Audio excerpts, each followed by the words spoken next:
Olá! Hoje a gente vai direto ao ponto para entender um dos confrontos mais fascinantes do direito internacional, que é esse choque, né, entre o poder soberano de uma nação e a busca por justiça. Uma justiça que às vezes precisa cruzar fronteiras. Vamos ver como isso funciona na prática. A pergunta que guia toda a nossa análise é essa aqui. Afinal, invadir um país para prender o líder dele, isso é um ato de justiça ou é uma baita violação da ordem mundial? Para achar algumas respostas, a gente precisa olhar para um caso histórico, um que praticamente definiu as regras do jogo que valem até hoje. Pois é, a gente precisa voltar para 1989, lá no Panamá. O que aconteceu lá não foi só um evento histórico, sabe? Foi o grande precedente que acabou moldando o direito internacional moderno. E os ecos disso, olha, ressoam até hoje em vários debates. A ação foi, assim, avassaladora e muito rápida. Pensa só, em questão de 4 dias, uma nação soberana foi invadida, a capital bombardeada e o chefe de Estado, o Manuel Noriega, foi capturado e levado para ser julgado em outro país. O resultado disso? Um confronto jurídico que literalmente abalou as estruturas do direito internacional. No tribunal, o argumento da defesa de Noriega parecia inquestionável. Imunidade soberana. É um pilar do direito internacional. Mas a decisão da Corte Americana simplesmente chocou o mundo. Eles basicamente disseram que a forma como ele chegou ali não importava. A grande questão é como uma decisão dessas é legalmente possível. Então, a resposta para isso está em dois princípios jurídicos muito poderosos e, vamos ser sinceros, bem controversos. São eles que deram a base para essa decisão. Vamos dar uma olhada em cada um deles.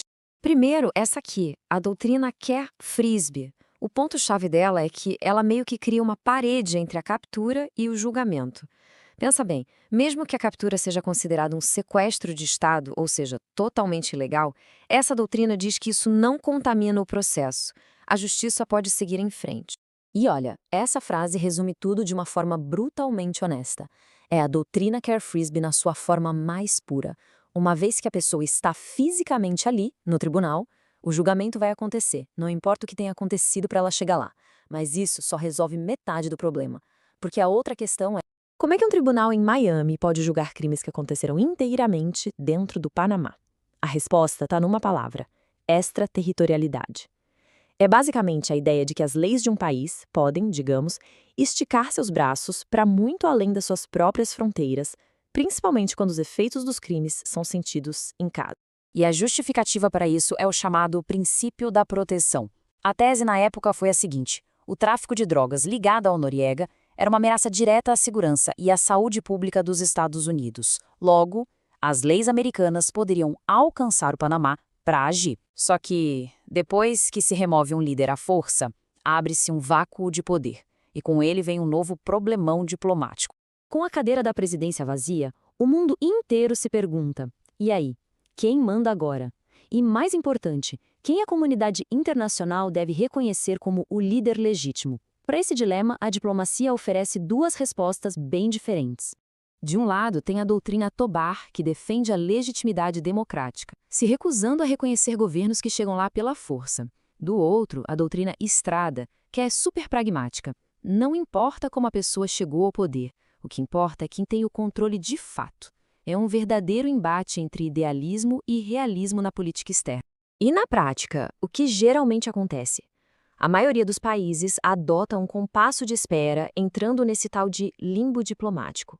Eles não dão um reconhecimento total, mas mantêm o mínimo de relações, só esperando para ver quem vai se firmar no poder. E toda essa incerteza nos deixa com algumas questões bem fundamentais sem resposta. No fim das contas, o caso Noriega está longe de trazer respostas fáceis. Pelo contrário, ele abriu uma verdadeira caixa de Pandora, sabe? Deixou um legado de perguntas bem inquietantes sobre a natureza da justiça, o limite do uso da força e que tipo de ordem mundial a gente está construindo. E essa aqui é a primeira grande questão. Quando a busca por justiça precisa de uma invasão militar, a linha que separa a aplicação da lei da pura e simples retaliação fica perigosamente fina.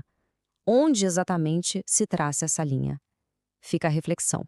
E para fechar, a questão do precedente, que talvez seja a mais perigosa de todas. A partir do momento que se aceita que uma superpotência pode capturar o líder de outra nação, um padrão é criado.